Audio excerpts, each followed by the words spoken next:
Live. My audio is not coming here. It's just coming out of the. Well, this is a nice way to start off a stream. I think we're doing a good job here. Let me just go to the Bluetooth part. Hang on. Yeah. Sorry, guys. Okay. Sorry a second. All right. So this is almost like helping your grandparents change their Fox 5-12. Are you sure it's connected to power? You have connectivity issues, Felipe. All right. Can we? Are you good, Felipe? Are you hearing us? We hear you. I think now I got it. Yeah. Okay. Gotcha. We'll fix this in post. It's trippy. All right. So hello, everybody. We're the Jazz Bums are joining me. We did a live stream once before where it seemed to work out fairly well, except we misidentified Joe Harley and thought he was someone else.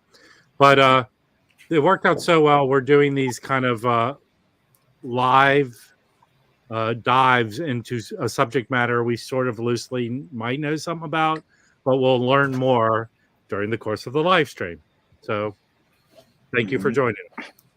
And in this one, we all seem to have acquired records from Trip.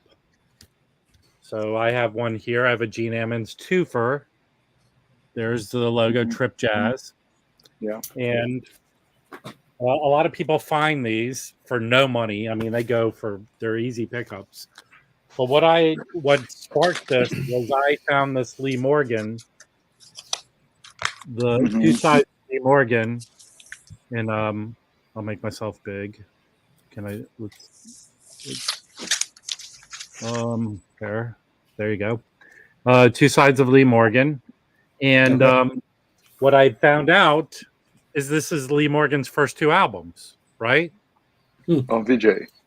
Well, on VJ, and what's the other one? VJ. The picture, the cover picture is the same as Indeed, right? Or it looks like kind of. It's one's introducing Lee Morgan. They're both VJs. They're two. Yeah. Wait, say again. What I'm seeing on. Can you hold that up one more time? I just want to. Okay, so what I'm seeing on Discogs here, I could share my screen. Okay. Give me 1 second. Well, I can add it. I have to add it, right? Can you add it? Okay. There we go. All right, so here we are. Just to zoom in really quickly. That's the record, and what it's saying is that it's the Young Lions, which is a great record on VJ, and then his record Expubidient or whatever. Expubidient. So these are both really good records. The VJs, I do have the Young Lions. This is a pricey record, and so is this one. Why don't you click on them to show how pricey they are? Sure, good idea. All right, so for this one, let's click on for an original stereo. Actually, hold on. Let's go look at all for sale. By the way, these are stereo. At least they're labeled. They're labeled as stereo. United States vinyl. Yeah. Let's take a look. We want to. Sorry, this is as images. We'll get rid of those. Okay, so the cheapest one. Let's sort by lowest. This was probably a reissue. Like I don't want to click on it, but it's probably like a European Mafia. Yeah, press. if it's factory sealed, that means it's like a modern reissue. So it's probably not legit. We have a Japanese with the Obi, but once we get into the original or early pressings, it's $75. This is mint as well, factory sealed. So anyway, it's a pretty pricey record. The original mono is $125. Original stereo is $160. Right, so expensive record. And then the other one, the Young Lions, which has a great lineup. Let's see the same thing. So we look at all for sale, and then we're going to filter by United States and vinyl. There's 15, and let's see. All right, so there's a few mint ones. I think these are the original, the bootleg reissues. Yeah. It looks like if we get to an original one, it starts at $50 for VG Plus. So that's a pretty good price. Yeah. And then it goes up. So that just shows you. So, and I've cleaned and listened to both of my. It sounds really good. So let's take a step back. So if you could actually go back to that listing, Mike, while you keep this up on screen, and click on, go to the top, and click on Trip Jazz right there. Oh, I actually have it up here already. Okay. So based on this, it was a label started by Fred Noseworthy in Rahway, New Jersey. Yeah. In 74. Is a reissued label that mainly was able to reissue Emercy, Limelight, and Mercury, which are all they're all Mercury title labels, right? Yeah, those are. VJ isn't. What about the VJ? Yeah. Well, the VJ isn't. So that's okay. Okay, we can dive into mostly. that. Yeah, but I just want to give an overview of what we know so far coming into this of what Trip is.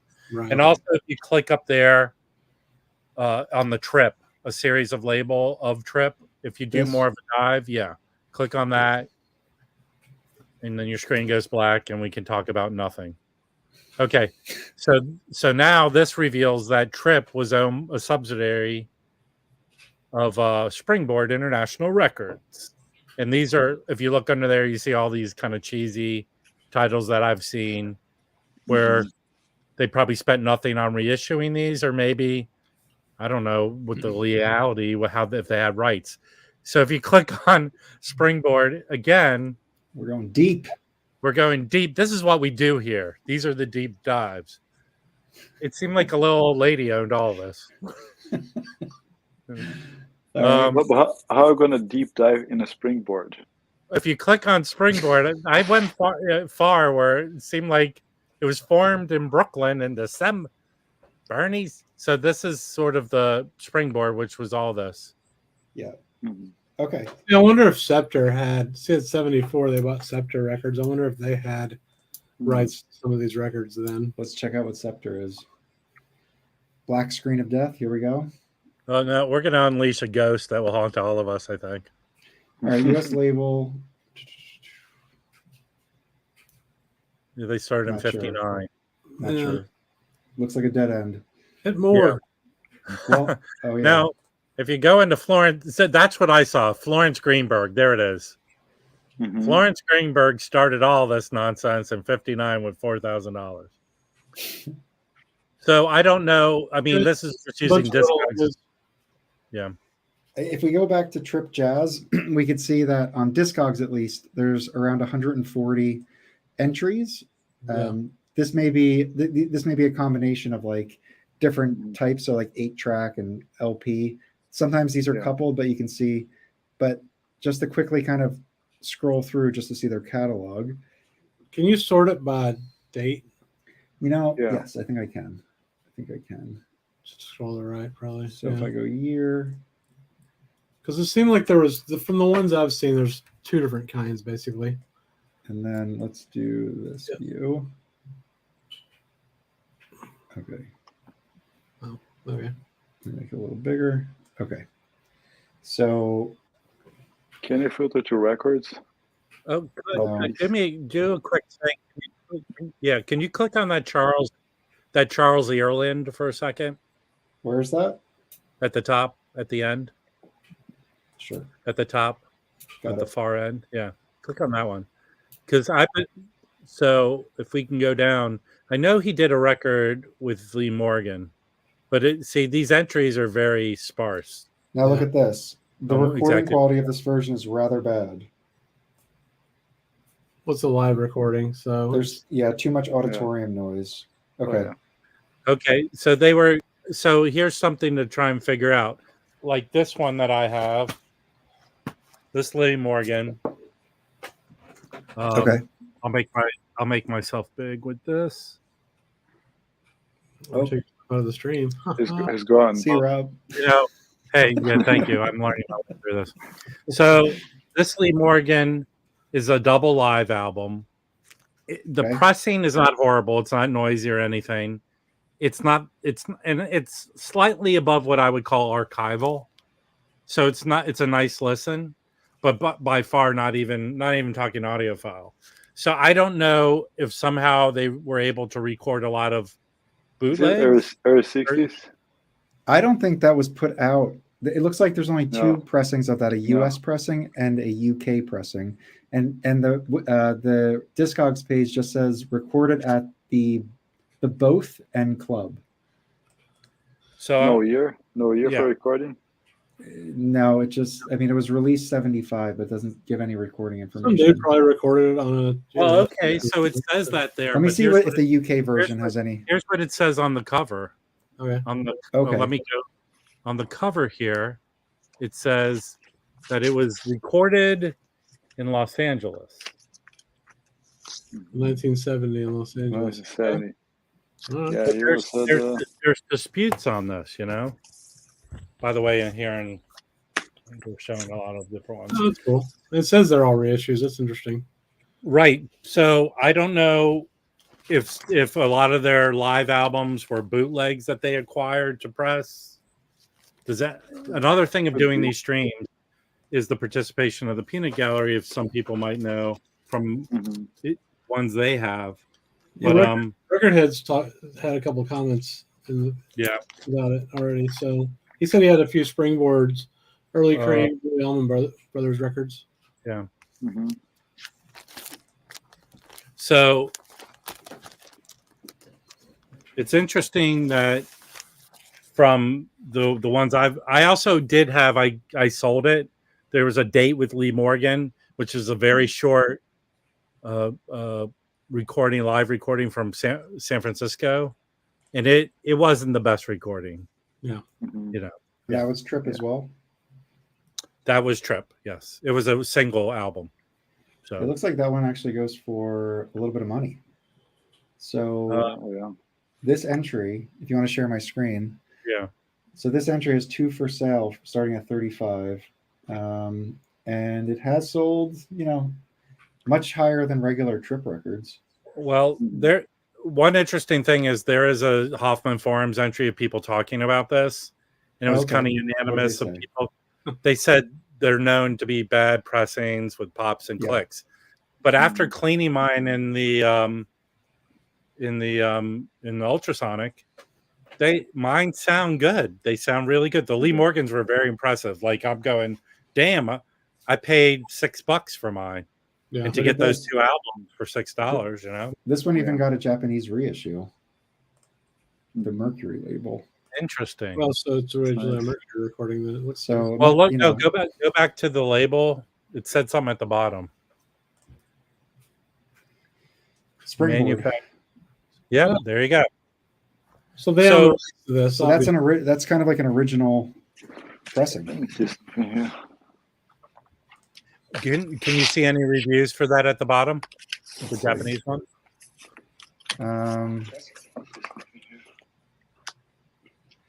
I think this. Oh, I'm hearing some echo. Yeah, let me mute Felipe because I bet you it's coming from him.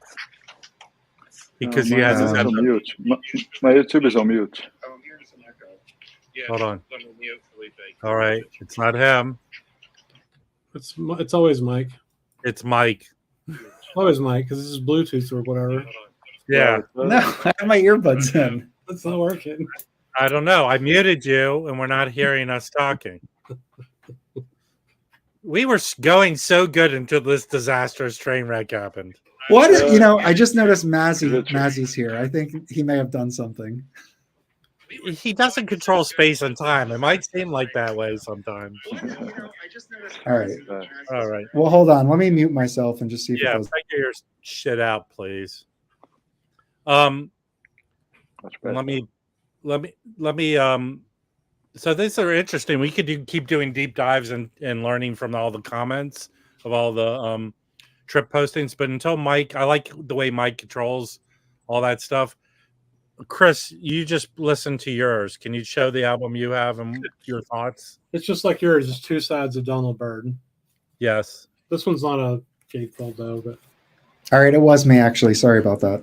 Well, we knew it. We muted you. Yeah, but my phone just started playing the YouTube broadcast, and that's what it was. It was right next to my speaker. You know, Mike is the grandpa of all of us. He's technology. So, did we know what 2 albums made up that Donald Byrd? Bring it up on the Discogs. All right, hold on. Okay. All right, we're moving past the Lee Morgan then. Okay. No, I mean, well, we can come back. All right, I'll leave this page up. Technology issues. We're gonna go with. So it's Donald Byrd, 2 sides, and it's Trip. Let's see. So neither one of these were led. The albums on here, neither one of them were led by Donald Byrd, which is weird. Yeah. When I show my Gene Ammons, he was the side man on both those albums. Were those VJs as well, Chris? One of them was, and one of them was some rando brand. Which all right, do you want to share my screen? Yes. Okay. So if you scroll down, what's that? If you scroll down, you can see what records they're on. Yeah.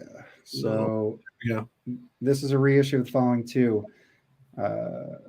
Minus Groovin' for Nat from Duke Pearson. Oh, so I guess they removed one of the tracks, but you have Bunky Green, My Babe, and Duke Pearson Quintet. And I think this one is a really expensive record. Yeah, it's hard to come by.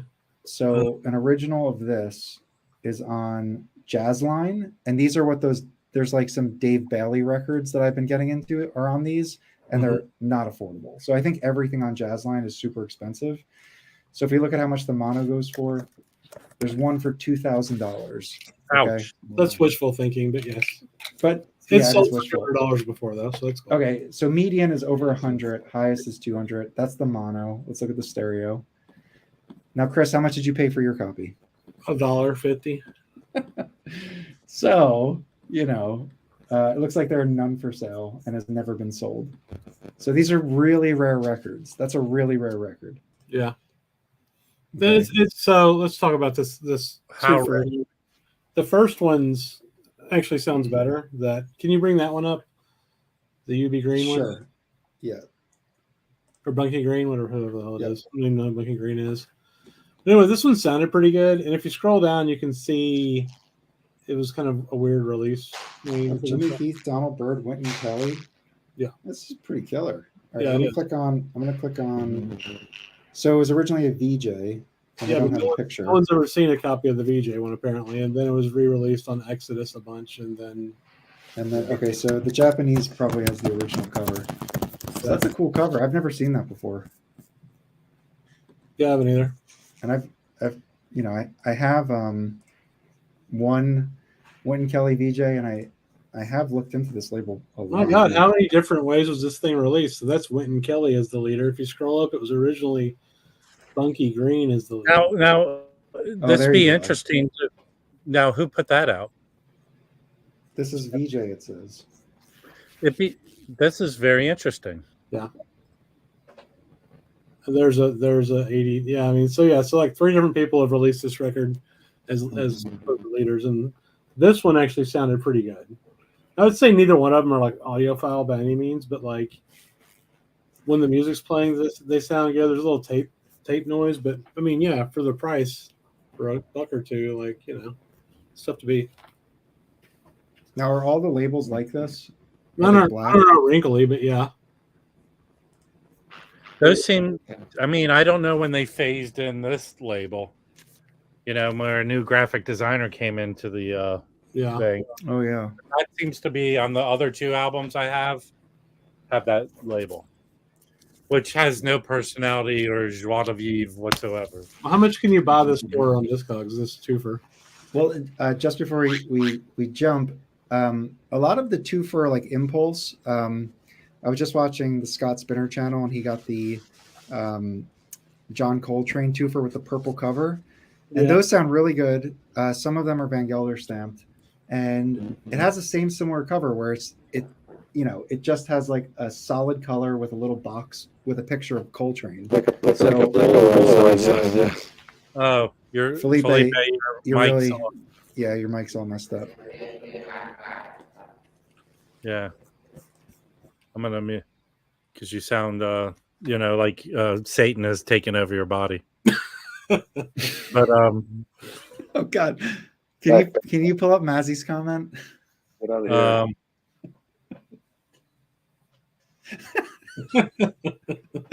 Well, hold on. Hold on. Okay. So what you're saying is because of the corrupt Biden administration, if you buy as an investment the Donald Byrd, two sides of Donald Byrd, your money would be like flushing your money down the toilet. Exactly. Well, thank you, Mazzy. We appreciate your 2 cents. Very good. Thank you so much. Yeah. So you're looking at the $4 for what? VG? Yeah. I wouldn't pay $4. Yeah, $4. But what I wanted to show. What condition would you say yours is in, Chris? Oh, VG plus. Yeah. I have Trip as well. Okay, so let's move on to Felipe. What do you got? I got only one. It's a twofer, but it's really mean shape. Oh, sorry, I'm trying to make you big. That's the Wayne Shorter moments. Yeah.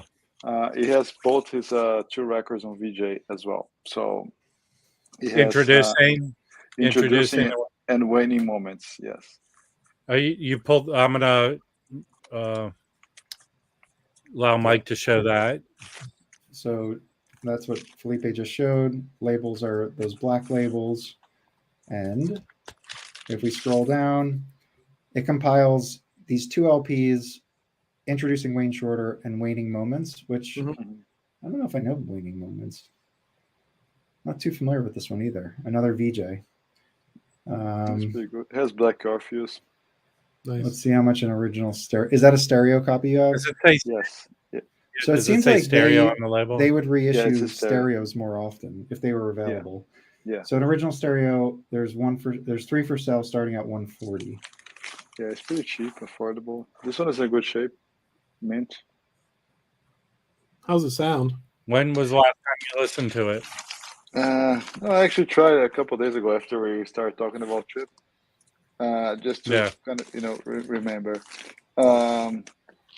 It doesn't sound great, but it doesn't sound bad. It's like you can hear everything, but it's not like open and big. It's just like a little muffled, just like if you had towels on your speakers, but not too bad. They sound okay. I'm not sure how the original sound like, because VJ was not the greatest recording label. VJ was a label with not much resources. That's why they were famous for recording sidemen, right? Wayne Shorter, Lee Morgan, they were sidemen for Art Blakey. They quit Blakey. So in between they recorded for VJ because they couldn't afford big acts. So I'm not sure how quality was the so recordings. Mike, can you go down back to the original stereo of this album, introducing, and see what people say about the sound of it? I actually have one. I have an original mono, but it's scuffy. It plays a little bit with noise. Not horrible. I also have a mono. No comments on the actual any version. Not that one. Go back to introducing. Yeah, click on the stereo and see what people say. Yeah, these are reissues. There's only 2. Okay. So this is the aggregate. So they show good sound. Okay, there's a correction or something. Virtually no background noise. Let's see what copy this is. Oh, this is one of those gray market European reissues. Mafia one. Yeah. Very interesting. So I just want to see, could you go back to the other album? I want to see if people say it's not the best recording. You know what I mean? Yeah. Well, no, but there's no comments here. No, not that one. The other, not introducing the other album that makes up the twofer, the original Waning VJ. Moments, Okay. Waning Moment. Because I'm interested to see what people, if they're making comments that it's not the best sounding record because it's VJ, blah, blah, blah. I have originals, Wynton Kelly. They're better than this, but they're not like outstanding, but still very good. Well, I have the original Wynton Kelly. It's scuffed up, and I got a Japanese. That Japanese sounds great. Oh, yeah. So I don't know. Did they digitally fix it? I don't know. Okay, so somebody asked, this might be one of those bootlegs too. Let me see. Yeah, they are. Yeah. So a lot of the comments are around the bootleg and the Japanese pressing. That's because the originals are Because yeah, and how many pressings did they do the originals? You know. Oh yeah. Right. So But still, I mean, maybe Trip is obviously an extremely good deal in terms of the catalogs that they're putting out for the price of the twofer. It really is just a matter of if they are pressed well. Yeah. Yeah. So there's you're most likely they're analog because they were pressed in between 74 and 70. Yeah, they could have been cut off of a copy of a copy of a copy of a copy. Who the fuck knows, right? And they could have been pressed to recycled vinyl. Yeah. Yeah. Or polystyrene, which is even worse. They could have dogs lick them clean, rub peanut butter all over them. That's true. That's how they clean the off. All right, so Mike, you want to show the one you have? I don't own any. That's why. Well, what are you doing here? That's what I was saying. No? Is a moderator. Okay. You're good at doing the finding all this stuff. So let's talk about this one if you want to pull it up. The Gene Ammons Housewoman, and I looked it up, and he's a sideman on both these records. Okay. So this is okay. I know this record. So the two records here. Yeah, this is an Argo. This is an Argo. Hold on, release. it says it won't let me. Hold on, let me add to the stream. There you go. Okay. So one of the records is Housewarming. This is like a pretty funky, groovy soul jazz style record. Yeah, it's on Argo. So now we're talking about a totally different label. So it's Argo. And then the other one is a VJ, and it's the Swinginist. So this twofer contains a VJ and an Argo. Yeah, that's weird. Yeah. Was that Argo ever re-released by other weird labels? Cadet, which is Argo, and then Upfront Records. Yeah, who knows? Let's see what this is. 1969. Does that? I don't have any Upfront. Look at that Springboard. There you go. So they got access to it then. So what we're finding out is the Springboard is really the shady operation here. Yes. When did you and me buy Springboard? That's what I want to know. They also gave guns to the Contras, and they smuggled drugs from South America. So let's see. How many copies are there? I'm going to throw up after all this scrolling. Yeah, sorry. I'm the one. It looks like this is the only copy. Can you fade down? Can you go down a little bit? Because I'm the one who entered that other information in there earlier today. Oh. Well, hold on. So you can get it for $4-6. So I wouldn't buy any of these off of Discogs probably, unless you just really want the records. Yeah. No, I think $2 or $5 out in the wild if you see them. Yeah, that's what I did. If I stumble into the wild. Yeah. Yeah. My local shop had a bunch of those this past week, but not the two for just regular ones.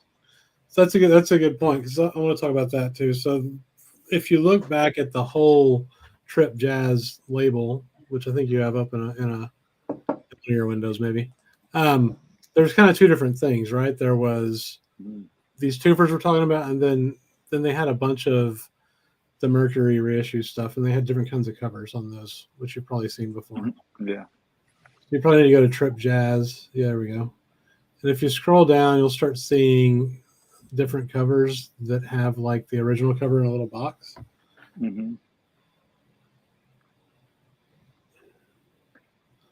Yeah, these are the kinds that I saw. I saw this Eric Dolphy. There you go. So like that Dinah Washington, Jazz. Dinah Washington. There's an Ella Fitzgerald. I think. Yeah, there's a bunch. Those are old Emerson's. Like you can recognize some of those covers, especially that Dinah Washington, right? That was Dinah. Yeah, here's Brown and Roach. Yeah. Now I've seen this Helen Merrill in the shops, and I went to the listening station, and it did not sound good. Like I wish it sounded good, but it sounded terrible, so I left it. I've seen a few of these too, and I've always left them too. But these are some of these are, Yeah, I saw this Max Roach. I saw the Sarah Vaughan. Yeah, I've seen the Brown. There's a Clifford Brown as well, right? Yeah. These are this all was great the bulk records. of their catalog, obviously, right? It was these, not those twofers. Rolling Kurt. I mean, all kinds. These are all great records. I have that. Wait, that Nat Adderley, introducing Nat Adderley is the OJC. You see, right? No. Yeah. Is there an OJC? Check out this Curtis Fuller. I've never seen this. Yeah. Jazz Conference Abroad. Uh-oh. Yeah, I think Mike is a good comedy. No. I just want to see if what the original looks like.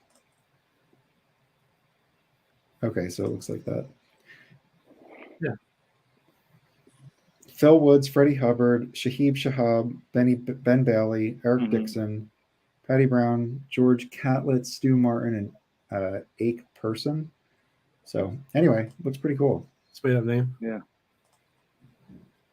So the point of these is we don't have, none of us have one of these, right? These Emercy looking reissues. No, I don't have any of them. Yeah. I saw a bunch. As I said, I saw a bunch this week, but I passed on them. Yeah. And then it kind of goes into the ones we've been looking at, right? Oh, can you go back up to the John? I'm interested in that John Coltrane. What that would be? Train tracks. Yeah. Yeah. Let's see. Oh, look at this. So there's it's stuff Ray Draper. And Lee Morgan and more Ray Draper. So let's see. Do they have the... Okay. So side A is Best of Birdland, Volume 1. Okay. A Tuba Jazz. This is a really expensive record. Yeah, well, click on that because a lot of people put out that Tuba Jazz record. So it looks like it's those two records, right?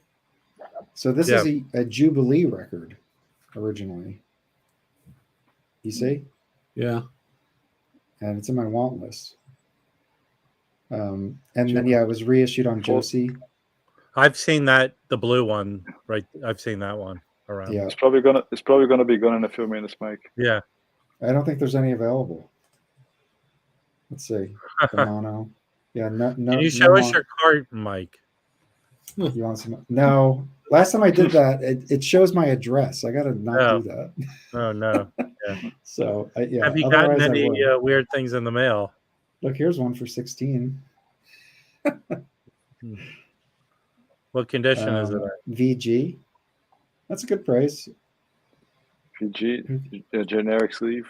I mean, the sleeve sounds like it's trashed. Hey, listen, I have the Jackie McLean Ray Draper record on OJC. It's good. So what's the other one? So is this record and then that Lee Morgan Birdland one? Oh yeah, let's take a look.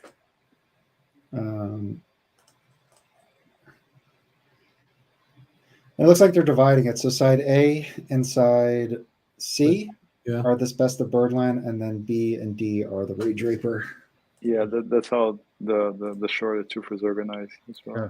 And that might be because they would stack them right on the changers, so you could play a full side. So this is no, but usually be one and 4, 2 and 3. This is 1 and 3, 2 and 4. Yeah, it's weird.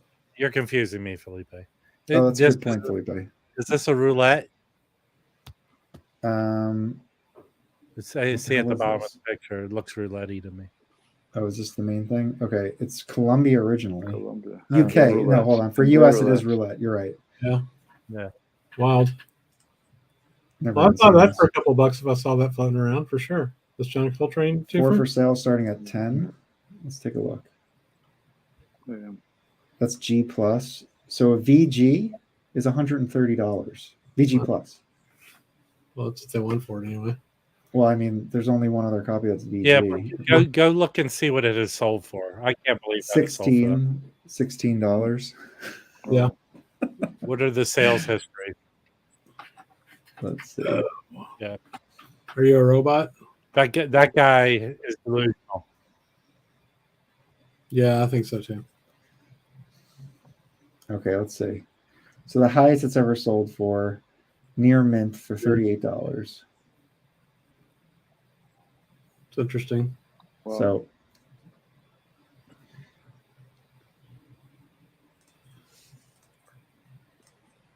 and it last sold 2 years ago. So it's not like people are clamoring to get any of these. Right. No. But they do have, look, Paul Chambers. Let's see what this is. You know, I have seen that Jackie McLean. Hold on. Oh, so this is VJ, Go and First Baseman. I just picked up Go. Yeah. That's good stuff. Okay. No, which one is that? Which one is that? This Paul Chambers, Did Just you just Friends. click on? Yeah, Paul Chambers, Just Friends. Interesting. Those are hard albums to find. Yeah. Let's look at the Jackie. So this one. Are those? Oh, Fat. This is another Jubilee, Fat Jazz. No. So I have a it's not a trip with the blue cover. Yeah. Of those two albums. Oh wow. Now hold on. These are both. This one in particular. This record is crazy expensive. Right. Remember, I got it's the Jackie McLean on the blue cover too. It's not Trip. It was electronically switched from mono to stereo. Rich it actually sounds really good. That's like a $10 twofer, and it's a good way to get one copy this. available for $4,000, and its median price is $1,000. The one's called Plus. And it's on here. Can you go back to the Trip listing of the Jackie McLean? Yeah. Can you hit all this? Click on Jackie McLean. Click on Jackie McLean, please. Here? His name. Yeah, click. Yeah, so go down to his go what do you call it? The compilations. Okay. I didn't know that was a thing till just now. Nice. All right, there's a blue cover one. That's it's buried somewhere around here, but I have Is it this one? I don't want to leave the screen. This? No, not that one. It's pretty apparent that it's a blue cover, but it's not there. Let me try and pull it up while you're looking around.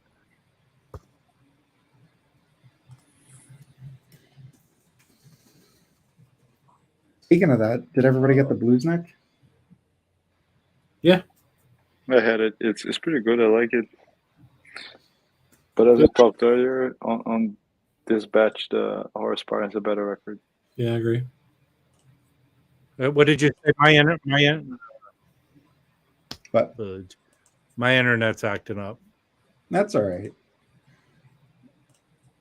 What are we doing now?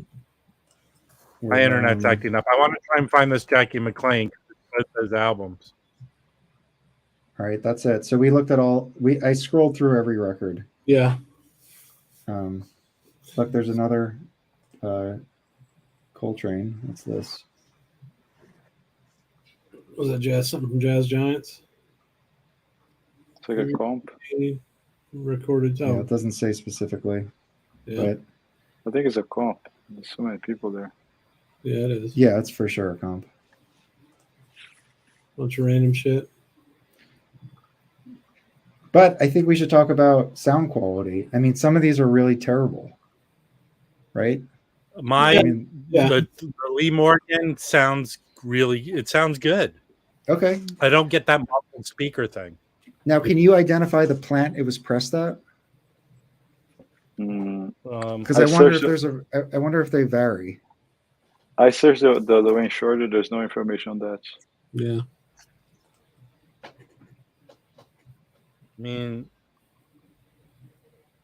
I mean, it says a JP kind of symbol, but I don't know.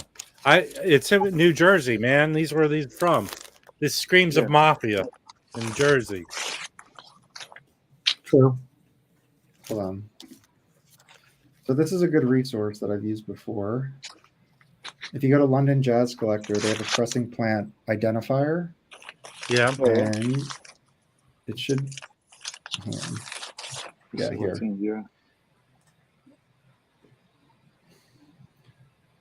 So this is a compilation of everything that's been pressed in dead wax, basically in the United States. So if you guys can identify anything, we could figure out what the pressing plan is. I mean, it's probably some shit Byrd pressing plants that's not listed Probably. Here. Yeah. There's no way they were pressing these things in massive numbers, I don't think. I don't know. You see a bunch of them, though. because they're not worth anything. Yeah. But you know what? If I see one of those Mercury ones soon, I'll buy one if it's cheap enough, and we can figure out how those sound. Yeah. Goofers are kind of like okay to good from our experience, anyway. But man, it's a really cool way to get some of these records that you're not going to find any other way, really. Oh yeah, yeah. Yeah, and you're not dumping a whole lot of money on them. No. Yeah. And if you can listen to them before you buy them, even better. Always. Yeah. Hold on, I'm still trying to find that a twofer, that Jackie McLean twofer that I found. I have to pull it out, but it doesn't even look like it's listed in Discogs. Mike, can you pull that? Can you copy that link into the chat, Mazzy? Yeah, I just dropped it in. Okay, Cool. Neato. That's an interesting resource. Never saw. Yeah, that. it's good. It's good to. I should probably print it out and just have it.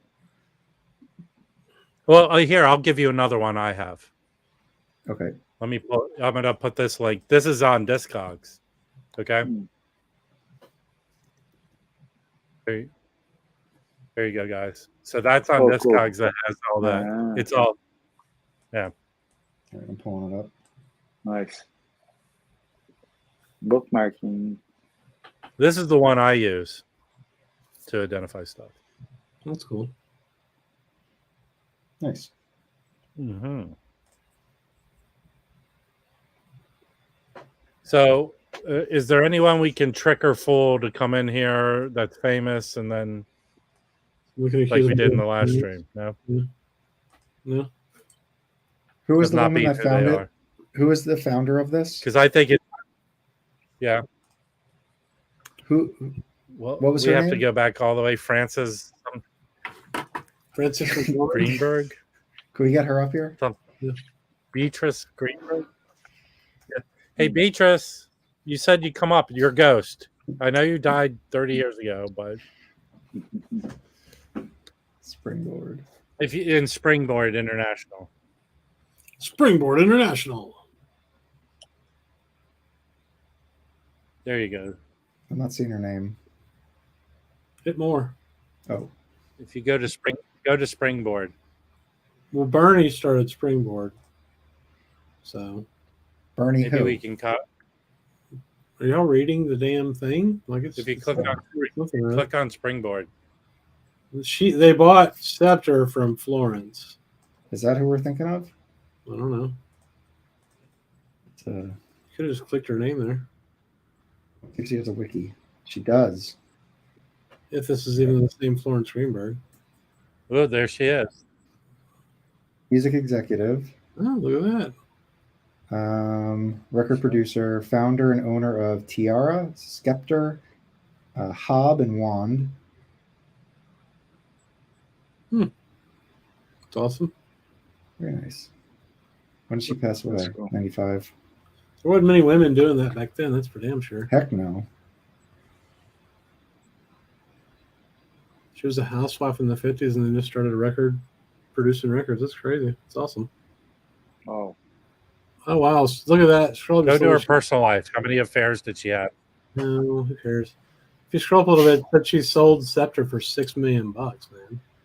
Damn. And that's her. Wow. That last paragraph there. Oh, she rejected that. Never mind. Oh. Well, she sold it later for less than $6 million, I bet. To our happy trip company here. Oh, for sure. This is going deep.